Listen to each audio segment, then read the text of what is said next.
Well, it's the end of the 4th week of the passage, and it's been quite a week. We've had high winds, high seas, been knocked down, took some damage, and now, for the last 24 hours, maybe a bit more, we've had these really nice conditions. We've had no spray coming into the cockpit, no showers. The seas are maybe a little over 1 meter. I mean, these are really nice conditions, less than 10 knots of wind. It's also given me an opportunity to dry the mattresses out because they were soaked that night that we took the knockdown. This will make for a lot more pleasant conditions. We're only about, well, we're a little less than 300 nautical miles from the island of Martinique. So we'll be making that approach in the next few days, I suspect.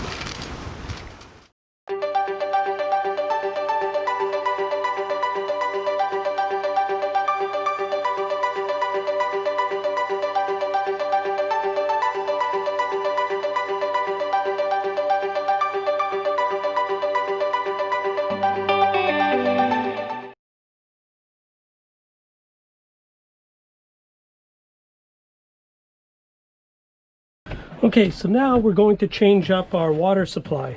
This 10-liter container right here, this is the one that's our ready-use container, and it's empty right now, so I'm going to recharge it with one of these. Now this container, you can see, just has a hose sitting in it. It goes up to the pump, and it's as simple as that.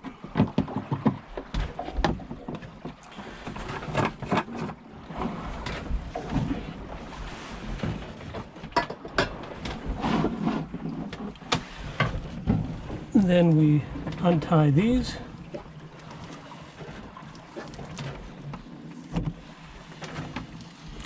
And this is the container we want to use next.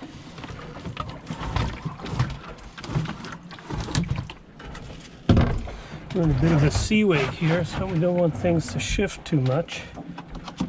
So I'm just going to secure this.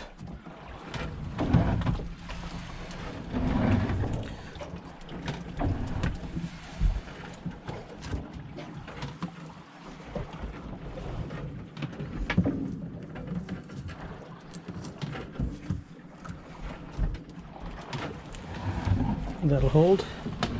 Okay, so now we just want to take this and fill this up.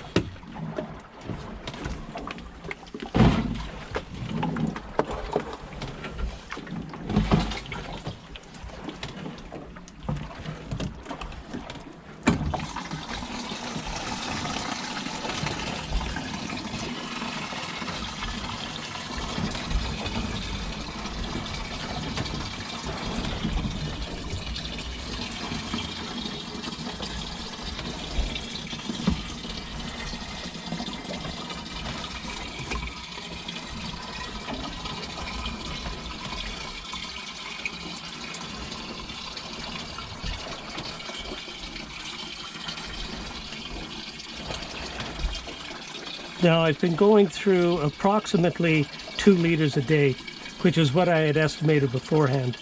I didn't ration at all. I just used the water I thought I needed, and then I saw over several days that it actually works out to a little under 2 liters a day.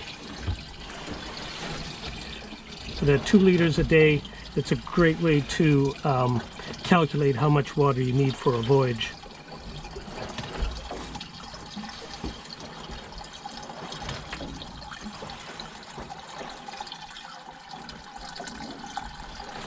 Okay, there we go.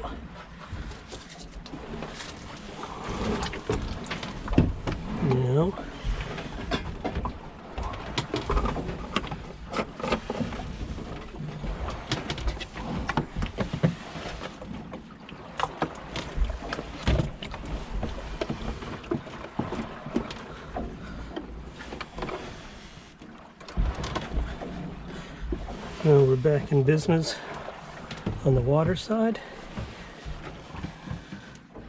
Just need to secure this water.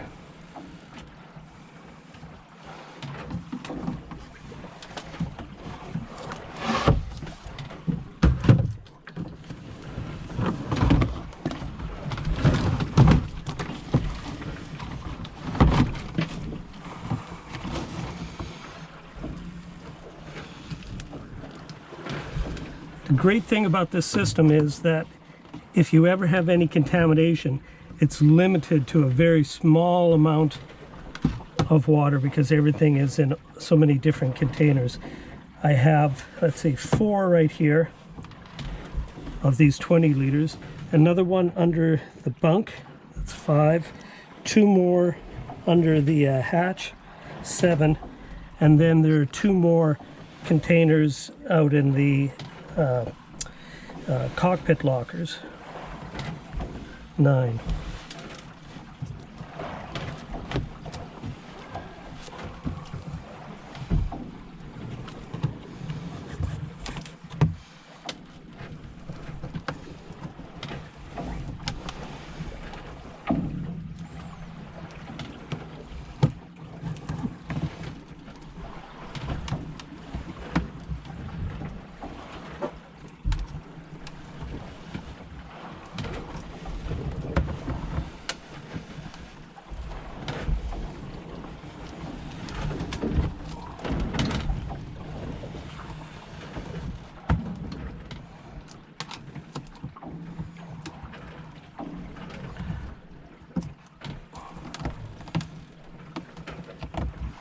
There we go. Water has been changed. Now let's just see.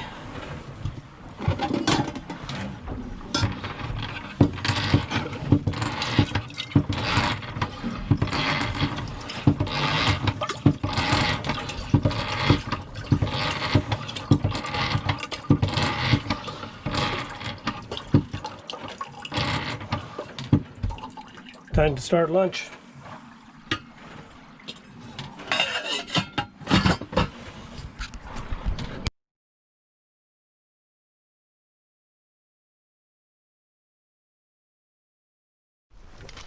It's a beautiful sunrise.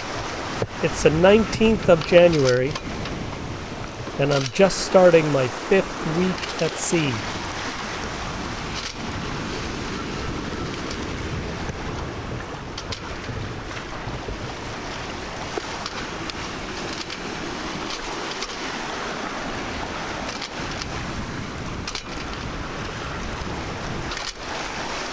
Well, let's go below and take a look in the chart and see where we are.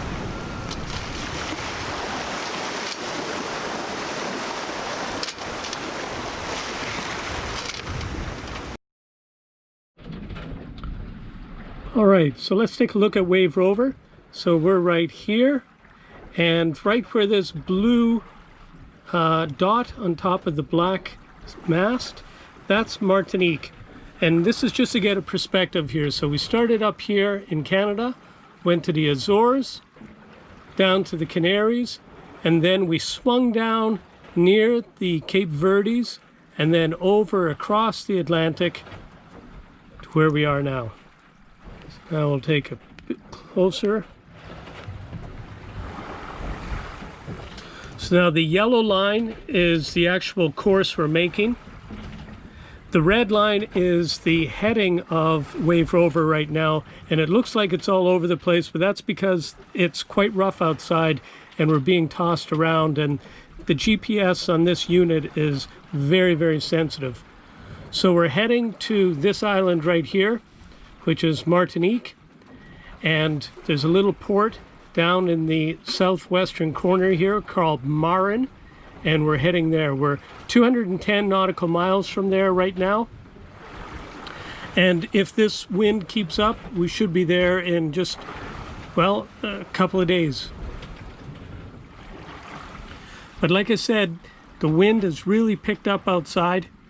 It's, yesterday we had really calm conditions, gave us an opportunity to dry out the mattresses here.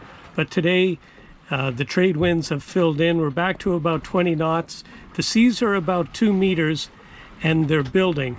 So by tonight, I suspect they'll be at 3 meters and tomorrow even bigger.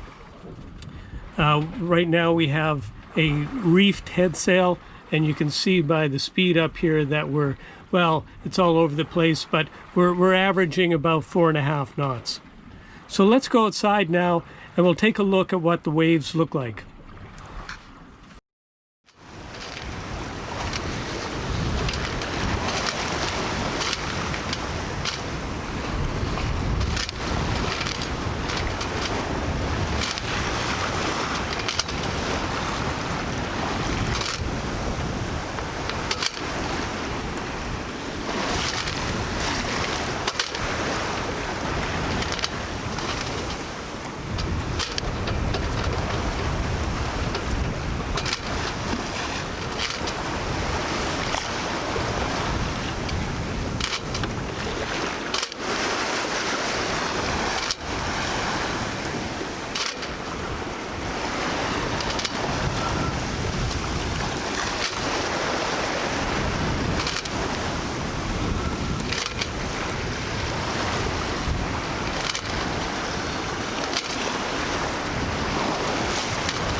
Join me in the next episode as Wave Rover completes her second Atlantic crossing, arriving at the island of Martinique.